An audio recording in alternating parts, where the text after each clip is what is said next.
Discovering my husband's affair was a matter of small details. At a dinner with friends, he, usually so reserved, suddenly served everyone at the table. Later, I heard him in the study, quietly reciting a line from Roman Holiday. To shake your hand.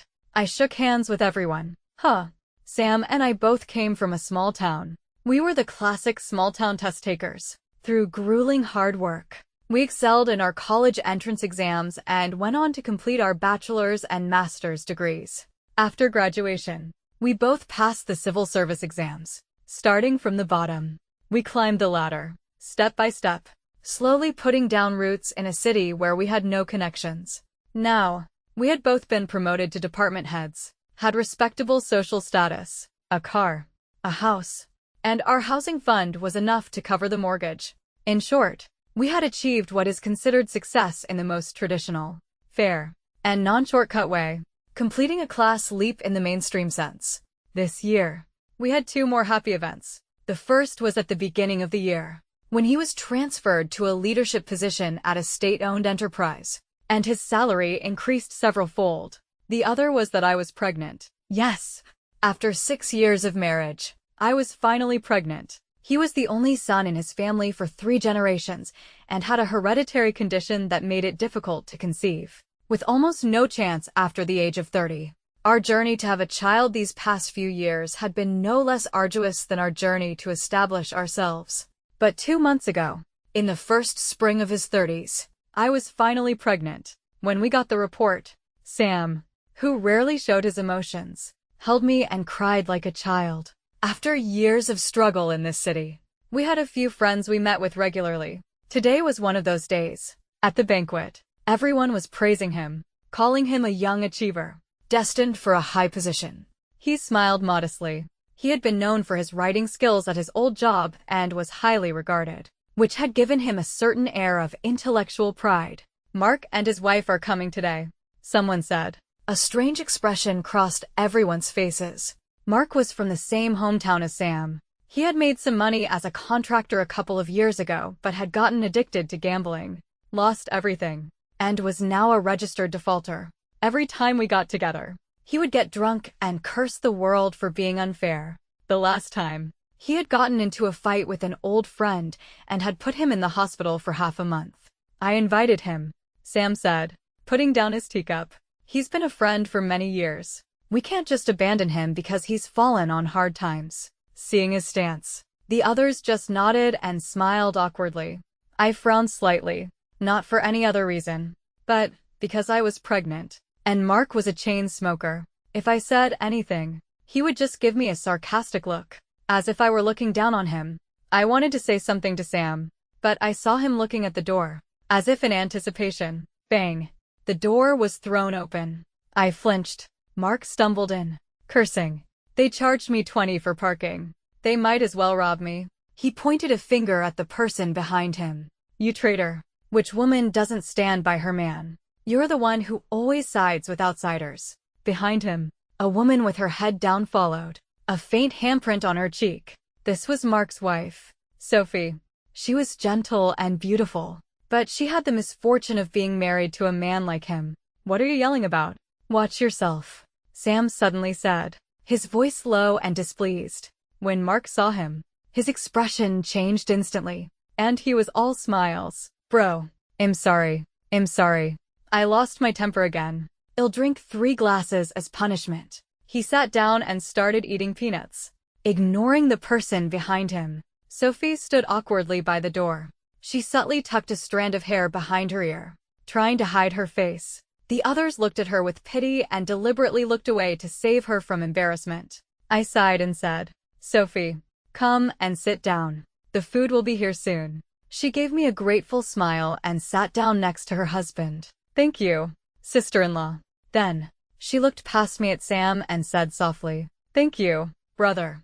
He tensed, but said nothing. During the meal, Mark started his usual tirade, a cigarette in one hand, a glass of wine in the other, his face quickly turning as red as a lobster. Sophie peeled shrimp for him and poured his wine, barely eating anything herself. I was about to tell her to eat more when Sam suddenly reached out and served a piece of fish to Tom, who was sitting next to him. Tom laughed. It's my treat today. I should be serving you. It's all the same, Sam said, and then stood up to serve a shrimp to someone else. And so, he went around the table, serving everyone a piece of food or a bowl of soup. Everyone was flattered. What's gotten into Sam today? Is the sun rising in the west? Yeah, this is so not like him. It must be because Claire is pregnant. He's so happy. That must be it. I was also surprised, but hearing everyone's comments, I thought it must be true. Sam was an introvert and not good at expressing his feelings. My pregnancy was a joyous event for him and his entire family. His parents back home were even more excited than when they had heard he had passed the civil service exams. I was about to tease him when I saw him subtly glance to his right.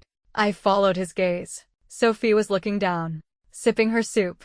Through her curtain of hair, I could see that her almond-shaped eyes were a little red. He had just served her a bowl of chicken soup. I worked in human resources. I was more adept at observing people and their relationships than most. And I could see at a glance that the starting point of his unusual behavior today was to serve her that bowl of soup. Why was he suddenly so concerned about her? I couldn't help but think of 2 months ago. Mark's father had passed away, and Sam had gone back to their hometown for the funeral, taking the opportunity to visit his own parents. He was gone for 5 days and had traveled with Mark and his wife. Had something happened during that time? My professional sensitivity had taught me not to jump to conclusions. After all, objectively speaking, he was still good to me. We had met by the artificial lake at our university. He was always the first one there for morning reading. I was the second. We were so similar. From a small town, with a humble background, the pride and hope of 3 generations. All these years, the pressure and honor had been on our shoulders, and we had never dared to slack off.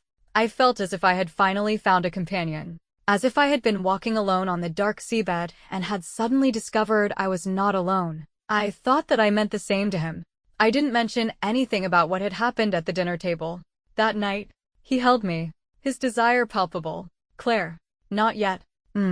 It's not been 3 months yet. We have to wait. He took a few deep breaths, got out of bed, and said with a sigh, I'm going to take a cold shower. I was half asleep when he woke me. He was frowning. Mark is on a drunken rampage, smashing things. I'm going to check on him. Who called you? I asked. His wife. She and the kid were crying on the phone. It sounds serious. I looked at my phone. It was after 11. It's too late. Don't go. If it's really a problem, she can call the police. Besides, it's their family's business. You're not related. Claire. He suddenly cut me off, his voice harsh. I was stunned. He was full of impatience, a strange, sarcastic look in his eyes. When did you become so selfish? Your life is good now, so you'll just stand by and watch your own kind suffer. You know what she's like. She wouldn't have asked for my help if she wasn't desperate. Claire, to say something so cold-hearted to a friend. Don't you feel ashamed? I stared at him, as if I didn't know him. It had been a long time since I had argued with anyone, whether it was colleagues, family, or him. I had learned long ago that arguing doesn't solve problems. It just turns a conversation into an emotional clash. Even if I did argue, it would be a means to an end, not the end itself. Getting angry hurts you. It hurts you. Now, I closed my eyes and asked calmly, my life is good because I worked for it, step by step. Why should I feel ashamed because someone else is unhappy? He stood by the bed, looking down at me. I'm going. I don't know when he came back that night. When I left for work, his shoes were by the door. The door to the small bedroom was closed. I had a meeting that day. It was important. I couldn't let him affect my emotions. This little spat would be over by the evening. When I came home, the table was set with hot food and a fruit platter, and a birthday cake. He came out with a bowl of soup, smiling as if nothing had happened. Just in time. Wash your hands and eat. I made your favorite braised fish. I looked down, slowly putting my bag on the cabinet, then looked up and smiled back. Happy birthday. He laughed. 31. An old man. At dinner, he said casually. I just want to scold him last night and came right back. I slept in the other room so I wouldn't wake you. I nodded, but said nothing. As I was getting up, I remembered something and turned to him. I haven't been sleeping well lately. Why don't you sleep in the small bedroom for a while? He was taken aback. All right, for the next while. Our life returned to normal. I was busy with interviews and onboarding for new hires, and he was busy with a new project at his company. It was as if nothing had happened. We were both rational people. We always weighed the pros and cons. I thought this was the benefit of marrying a rational person. But I soon found out I was wrong. My younger brother, Finn, suddenly called me. He was 6 years younger than me, had just graduated with a master's degree, and was looking for a job.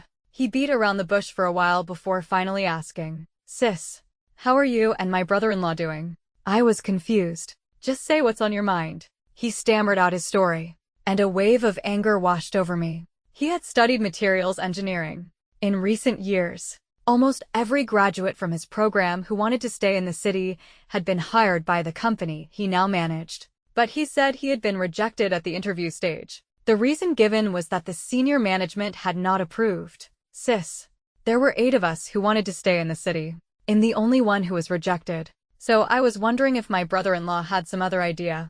After hanging up, I composed myself and immediately called him. He didn't answer. 10 minutes later, he called back. "In what way does Finn not meet your company's hiring criteria?" I asked. He was silent for a couple of seconds. "Claire, he doesn't fail to meet any criteria." "Then why wasn't he accepted?" "Well, the leadership wanted to hire someone with work experience this time. So there was one less spot." After careful consideration, it was I who suggested removing his name. "I've only just started here. If I hire my own brother-in-law right away, people will say I'm playing favorites." "Claire, you should understand."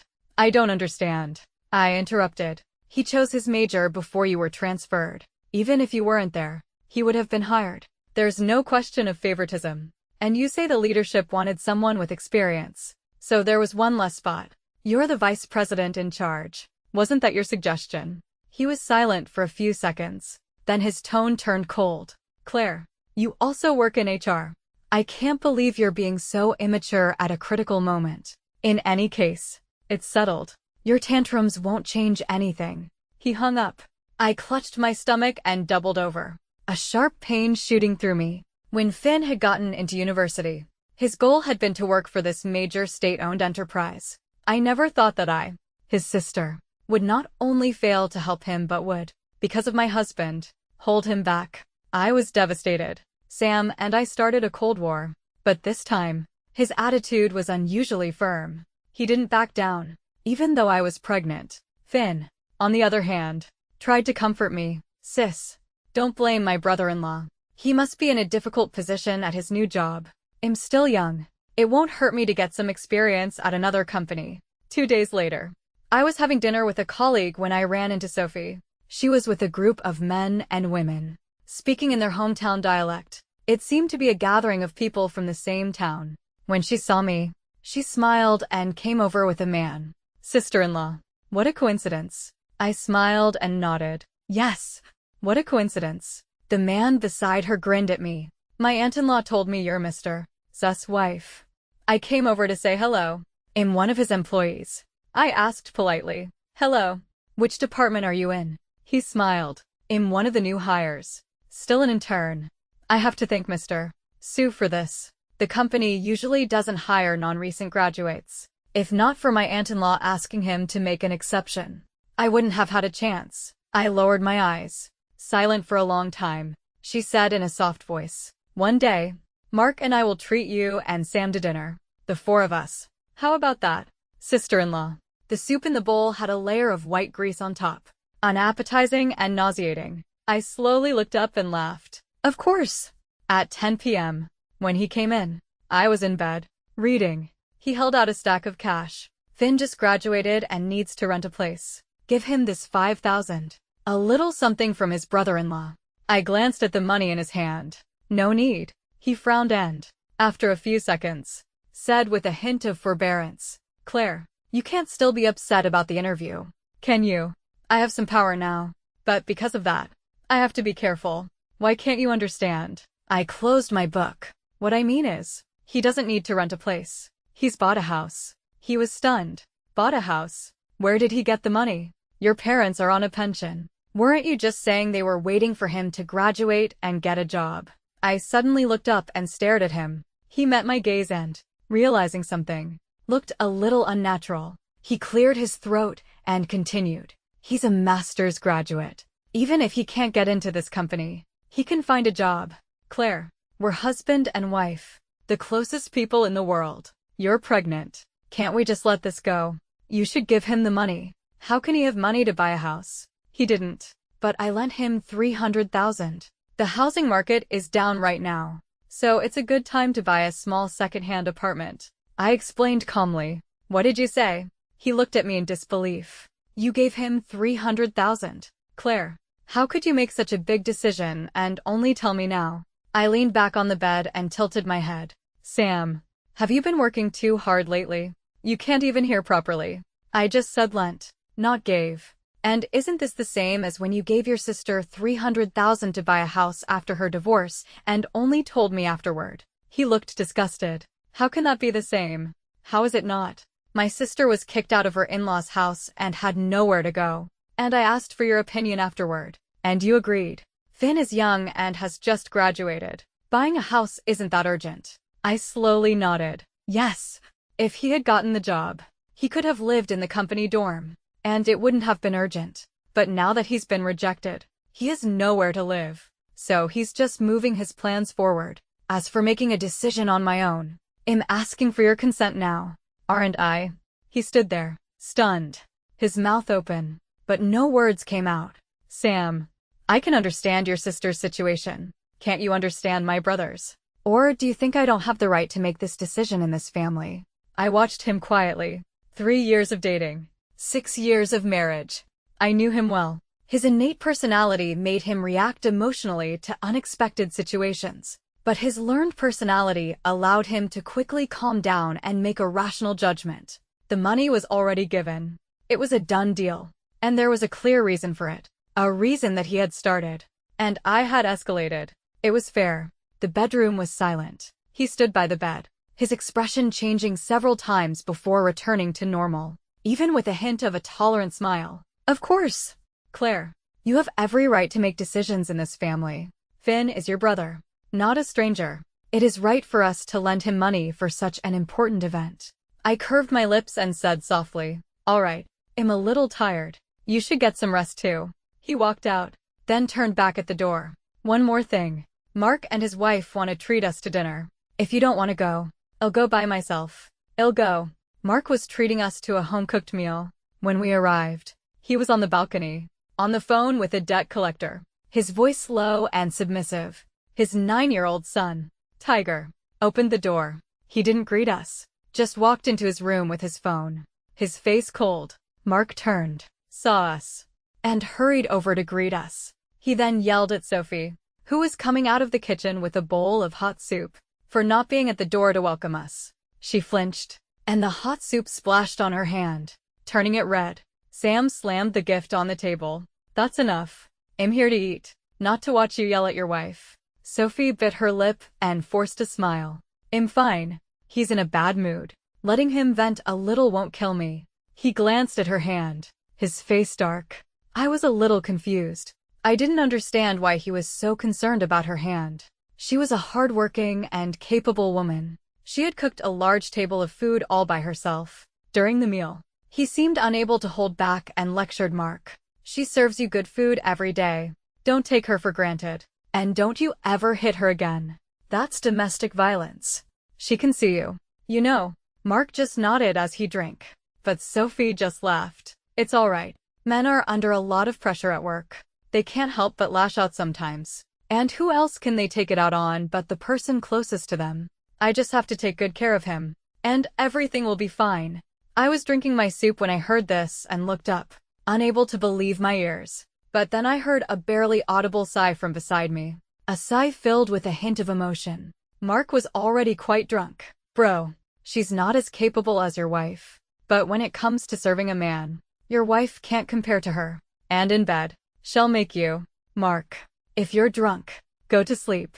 He cut him off sharply. Sophie's face was flushed. She was at a loss for words.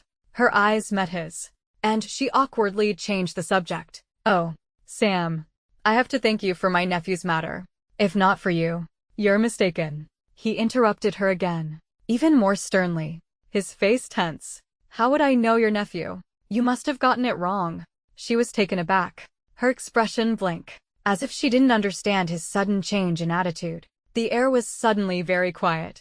I laughed and broke the silence. Sophie, you should not only thank him but me as well. After all, the spot your nephew got was the one he made available by rejecting my brother. At my words, her eyes widened. His chopsticks froze in midair. On the way home, I didn't say a word. When we got home, I went straight to the bedroom and started packing. He sat in the living room for a while before slowly walking in. He stood by the door, his voice slow. Claire, there's been a misunderstanding. I hope you can calm down and listen to my explanation. I promise that everything I'm about to say is the truth. I didn't speak or look at him, just continued to fold my clothes. About Finn's matter, I admit I had my own interests in mind. I've just been transferred to the company. So many eyes are on me. I have to be careful. But if my brother-in-law joins the company right after I do, those who know the situation won't say anything. But what about those who don't? They'll just use it to stir up trouble. So my selfish motive was to prevent that from happening, to avoid giving anyone a reason to talk. As for Sophie's relative, it was purely a coincidence. The spot was empty anyway, so I thought I would just do her a favor. Of course, the spot was highly sought after. The reason I gave it to her was because I feel very sorry for her. At this, his voice suddenly became heavy. That time we went back to our hometown with them, I saw with my own eyes how Mark and his mother would verbally and even physically abuse her. It reminded me of my sister. I zipped up my suitcase and was about to will it out. He grabbed my hand. Claire, please don't be so rash. I admit that Finn was wronged in this matter, which is why I had no objections when you lent him the money. Right. We've been together for so many years. And you're pregnant. Are you really going to sentence me to death over this one thing? His voice choked, and his eyes reddened. Besides the time I got pregnant, I hadn't seen him so emotional in years. I slowly pulled my hand away, my voice as calm as ever. I'm going for a training. He looked at me with red-rimmed eyes, trying to gauge if I was telling the truth. A training? I didn't hear you mention any training. I looked down and showed him my phone. There was a notification for a management training conference at our old university in the city. He was taken aback but still hesitant. Didn't you tell me you weren't going to attend any training after you got pregnant? Why the sudden change? People's minds change. I want to go now, I said, my face expressionless. I drove myself to the university hotel, checked in, and began the 4-day conference. The first day, he called me 9 times and sent over a dozen messages. I didn't answer a single one, didn't reply to a single one. The second day, he messaged me, saying that Finn would need to decorate his new house, and that he had just received a $50,000 quarterly bonus and would like to contribute. The money had already been transferred to him. I still didn't reply. The third day, he said that Sophie's relative had been let go for failing the internship assessment, and that they were now notifying the rejected candidates to fill the spot. The fourth day, he asked if he should come and pick me up. I said yes. After Finn started his new job, he came to see me. We were very close. When he was 5 or 6, he would cry and stand in front of me when older kids bullied me, telling me to run. He was very worried about me. Sis, did you and my brother-in-law have a fight? I shook my head. No. You know I'm not good at arguing. He frowned. But why did he suddenly change his mind? And he even gave me money. I have a bad feeling. Sis, if I've caused a problem between you two, I'd rather not have this job. I patted his head. Silly boy. What's there to have a bad feeling about? You got what you deserved. Everything is just back to how it should be. As for the money, well, think of it as compensation. It's normal. Finn said seriously. Sis, don't worry. I will pay you back every penny. I won't let anyone say you're a brother helper. I laughed. But what did you do? He's not the kind of person to change his mind so easily. I told him gently. There are many ways to solve a problem. You don't have to have a big fight. A cat that catches mice is a good cat, right? A month passed, and our life didn't change. In fact, we never had a big fight over this. All our disagreements were contained within the framework of our daily life. It was as if a problem had appeared and then disappeared. He saw less of Mark and never mentioned Sophie, as if he had suddenly cut ties with them. He came home from work on time every day and took care of me during my pregnancy. After the first 3 months, my appetite returned.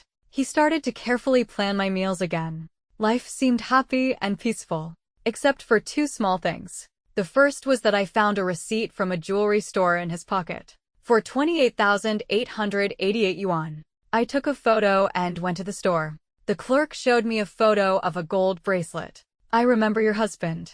He said he was buying it as a surprise for his wife. You two are so happy."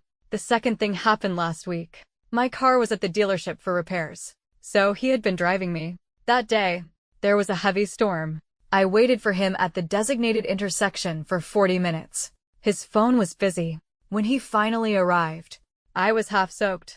I had a call from a senior leader and was late. "Why didn't you just take a taxi?" "I couldn't get one in the rain," I said, and sneezed. But yesterday, when I was at a friend's bakery, she told me, "That day of the storm, your husband's car was parked in front of my shop for almost an hour. I thought it was empty, but then it suddenly drove off. He was on the phone the whole time." I was taken aback. "What time was that?" "Around 5 or 6 in the afternoon." I turned and looked at the shopfront. It was just around the corner from where I had been waiting. So, that day, while I was waiting for him in the wind and rain for 40 minutes, he was just around the corner, sitting in his car, on the phone. What was so urgent that he couldn't even drive a little further? That night, I heard him in the study, watching Roman Holiday, and quietly reciting a line, "To shake your hand." I shook hands with everyone. He said it with a slight smile, a strange look on his face. I remembered the 4th day of my training at the university. That day, I had gone to the artificial lake and had stayed there for a long time, looking at the sparkling water. I had hesitated, wavered. In the middle of it all, my mother had called. "Claire, my legs are not good, so I can't come and take care of you. You have to stay in a good mood during your pregnancy. Eat as much as you can. Remember, it's all for the baby." Just as she hung up, my mother-in-law called. "Claire, you need to eat well now. Your father-in-law and I are coming to take care of you. Tell me what you want to eat, and I'll prepare it in advance." At the same time, as if on cue, he messaged me, asking if I wanted him to pick me up. I scrolled through the messages, stroking my belly. Before leaving the lake, I replied, "Yes." Sam had his good points. He was smart, down-to-earth, and willing to work hard to achieve his goals. More importantly, he had a future.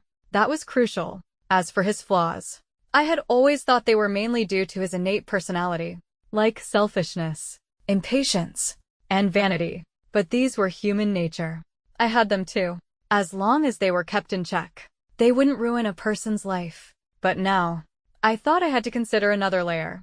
After all, his environment had changed. He was at a height he had never reached before. New environments bring new problems. New problems require new solutions. Life. We are all just feeling our way through. But I never expected that the twists and turns of fate would unfold in such an unexpected way. Sudden. Fierce. The day before I got my car back, I was at a meeting at the city's Women's Federation. Because the meeting ended early, I took a taxi home. On the overpass, my taxi was rear-ended by a truck. The car flipped several times before crashing into a pillar and stopping. As I was losing consciousness, I saw the driver struggling to escape. I don't know how long passed. Amid a clamor of noise, I groggily opened my eyes again. It was chaotic outside. Several cars were involved, but mine was the worst. I felt a dull ache in my stomach. Just as panic was setting in, an ambulance arrived. Through the window, I saw my taxi driver talking to the paramedics, pointing in my direction. They immediately rushed toward me. I had just breathed a sigh of relief when I suddenly saw him. He was blocking the paramedics. His expression was serious, his voice loud. His powerful voice reached my ears. "Save the child first. I demand that you save the child first." Behind him was a frantic-looking Sophie. Tiger was crying in her arms, his little leg bleeding. When I woke up, I was in the hospital. The doctor told me gently, "It's a good thing you were wearing your seatbelt. You just have a minor head injury. You'll be fine now that you're awake." "The baby?" I asked, touching my belly. "It's not a big problem. We'll keep an eye on it." I was silent for a while, then asked, "Were all the injured from the accident brought here?" "Yes." After the doctor left, I got out of bed. I went from room to room until I finally found the person I was looking for in the corner room. On the bed, Tiger was sleeping. one leg in a cast. Sophie sat beside him, crying pitifully. Sam, it's a good thing you were here today. Otherwise, in that situation, I really don't know what I would have done. He stood beside her, his expression strained. He reached out to touch her head, then hesitated and let his hand fall. When she saw his hand, she blushed. After a while, she said in a low voice, Sam, you're so good to me. I'm willing. His lips were pressed tightly together. Don't be polite. We're friends. It's what I should do. She lowered her head, revealing the white of her neck, her voice as soft as water. No one has ever been this good to me. Sam, I'll remember it all. That time I asked if you could help my nephew. You agreed without a second thought. I never thought you would put me before your wife. I know that's not right, but I was so touched. That day it was raining so hard. I was a little scared. You even stopped the car and talked to me for an hour. And today, after the accident, I didn't know who to call, so I called you. I never thought you would come so quickly. I've had a hard life. My family always favored my brother, and after I got married, Mark would hit and curse me. This is the first time I've ever felt cared for. As she spoke, she took his hand and placed it on her cheek. He did not resist. Sam, I still remember that night 2 months ago.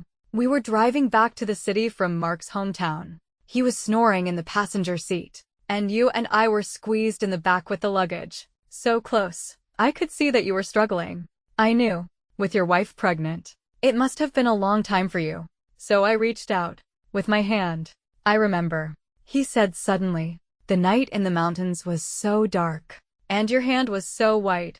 I had never seen such a white hand. She blushed even more. Sam, I only helped you that one time. I never thought you would be so good to me. I feel so indebted. He was silent for a moment. Then his voice was hoarse. One time is worth more than many. My in-laws called me when I had just been moved from the operating room back to my room. When they heard I was in the hospital, they came straight from the train station, looking at my swollen eyes, my pale face. My mother-in-law's voice trembled. The baby won't. I lay in bed, weak, and burst into tears. Dad, Mom, the baby is gone. The doctor said that if I had come 5 minutes earlier, the baby could have been saved. But the first ambulance was stopped. They took it. They took the time that could have saved my baby. My father-in-law roared, his eyes red. Who killed my grandson? I'll make them pay. I was so overwrought with emotion that I fainted.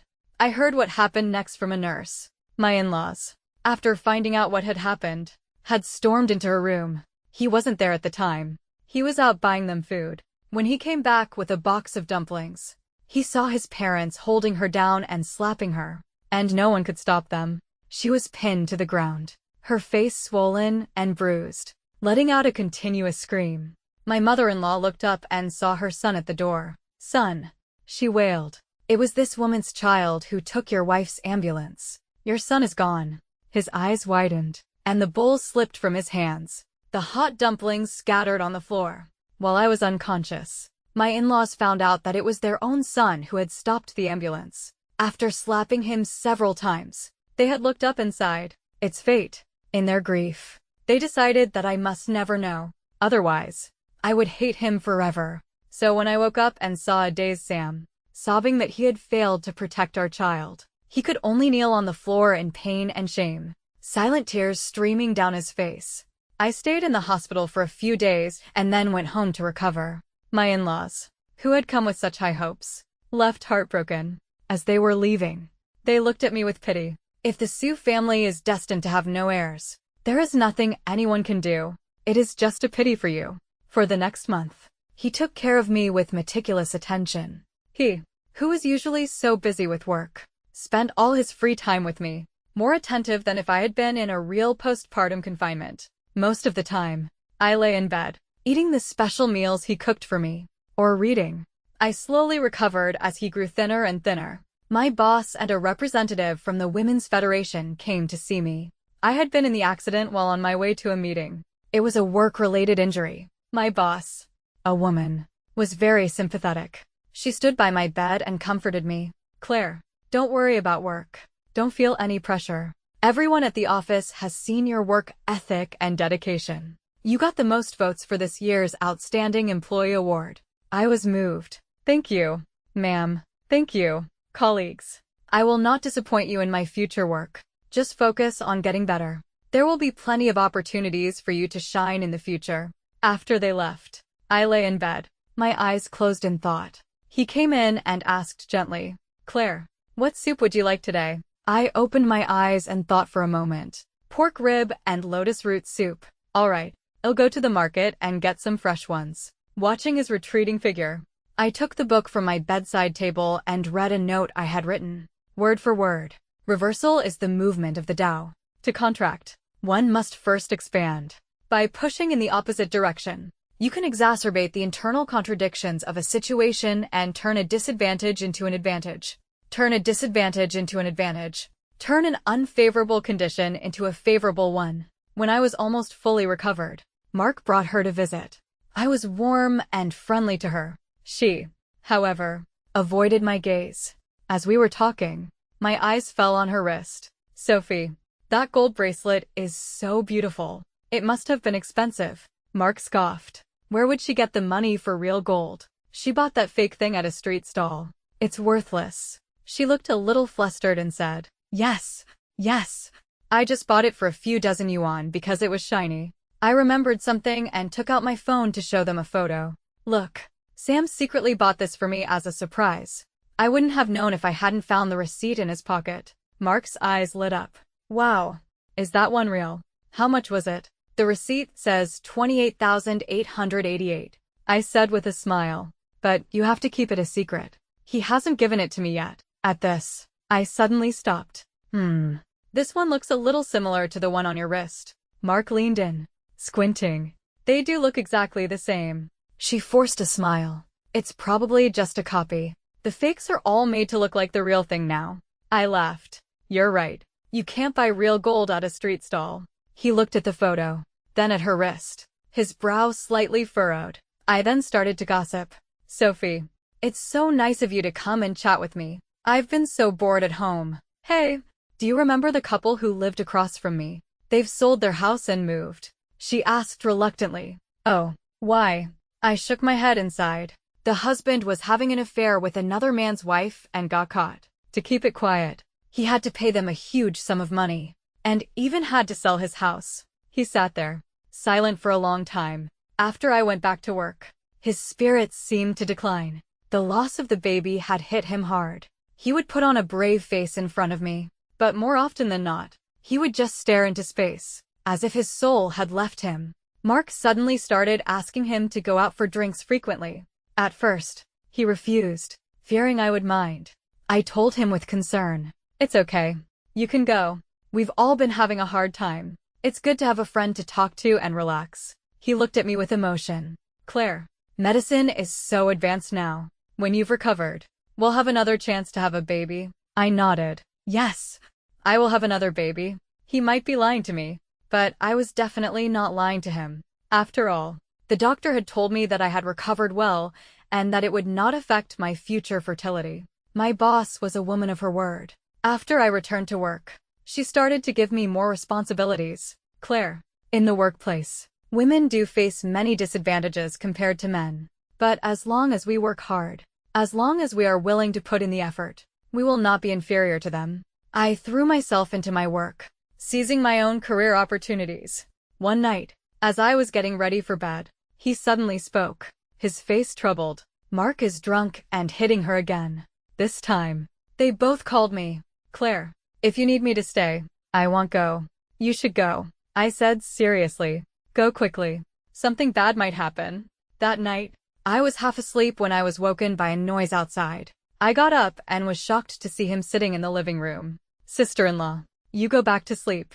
I'm just here with Sam to get something. Well, be right out, he said, his legs crossed, in a carefree manner.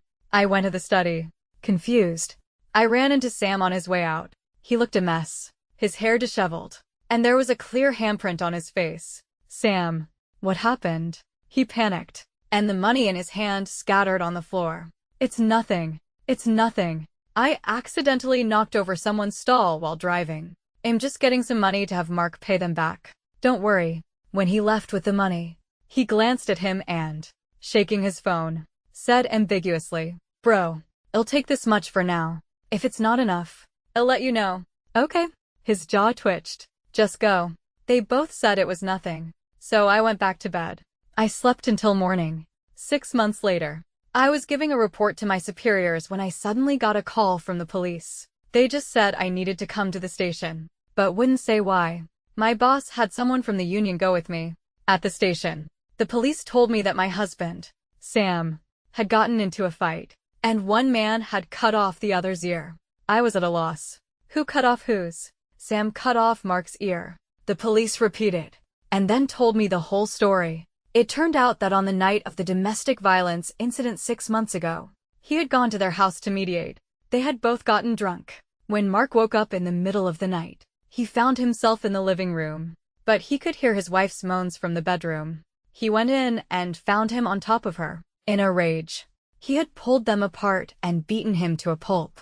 To keep him quiet, he had been forced to agree to give him a sum of money. That was why I had seen them together that night. But he was in deep debt. A single payment was not enough. For the next 6 months, he had used the video he had taken on his phone to extort over $1.8 million from him. I was stunned. Impossible. Where would he get $1.8 million? Online loans. He confessed that he had borrowed over $1 million from various platforms. This time, he had demanded another $500,000. In a fit of anger, he had grabbed a kitchen knife and cut off his ear. I sat there, stunned. For a long time, the union representative patted my shoulder sympathetically. Stay strong, Director Guan. Mark was sentenced to 10 years in prison for extortion. Sam was dismissed from his public post for serious violations of discipline and law, and was also sentenced to 1 year in prison for intentional injury.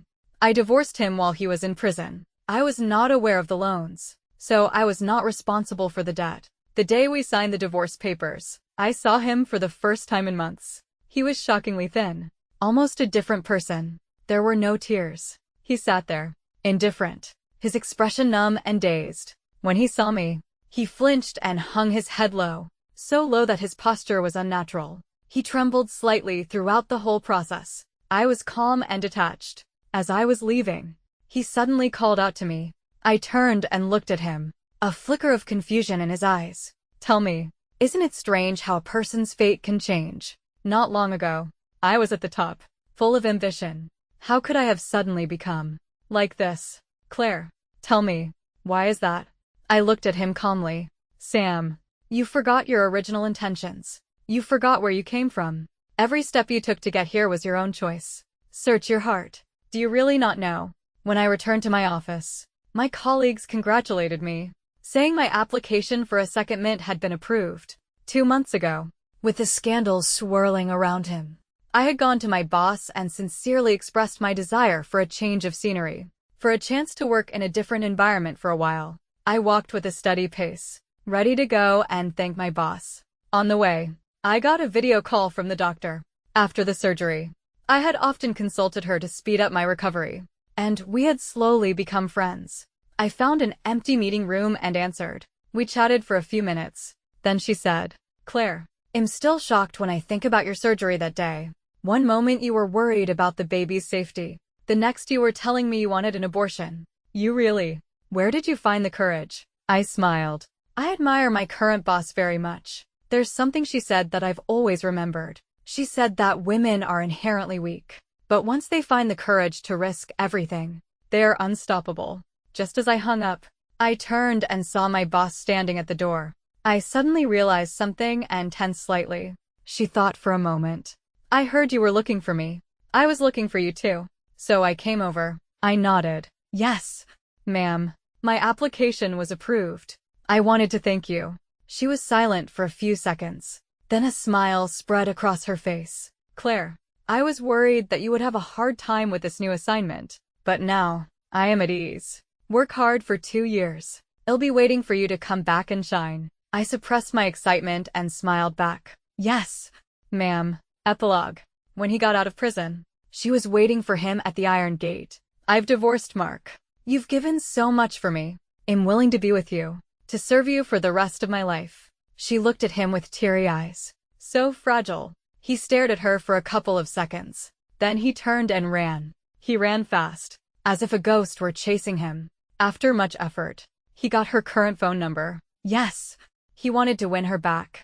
In his year in prison, he had often thought of her, of all the small moments of their life together. In this world, only she could understand him. Only she could support him. 10 years ago, he had had nothing, and she had still been willing to be with him. Now, though he was down on his luck, he had skills and experience. He believed he could start over. He dialed her number. It was noisy on the other end. It seemed to be some kind of employee competition. Blue team. Number 3. Out. Red team. Number 8. Out. He said her name calmly. Claire. It's Sam. I'm out. Her surprised voice came through. Why are you still calling me? He took a deep breath and said, word for word. Claire, I want to win you back. There was a 2-second silence on the other end. Then a laugh. He had expected this reaction. He continued calmly. I know you haven't forgiven me yet. It's okay. I will take my time. Life is long. I will rise again. Claire. In prison, I often thought of our child. You were hurt. I will make it up to you. A loud announcement came from the other end. Next, please welcome Director Guan to the stage to announce the results of the employee competition. Sam. I chose to have that abortion. Against the backdrop of applause. Her voice was clean and crisp. He was stunned. What did you say? The sound of high heels. She seemed to be walking. The baby was fine. I heard your conversation with her at the hospital and had the abortion. When you chose to save another child, you gave up your own. So don't come looking for me anymore.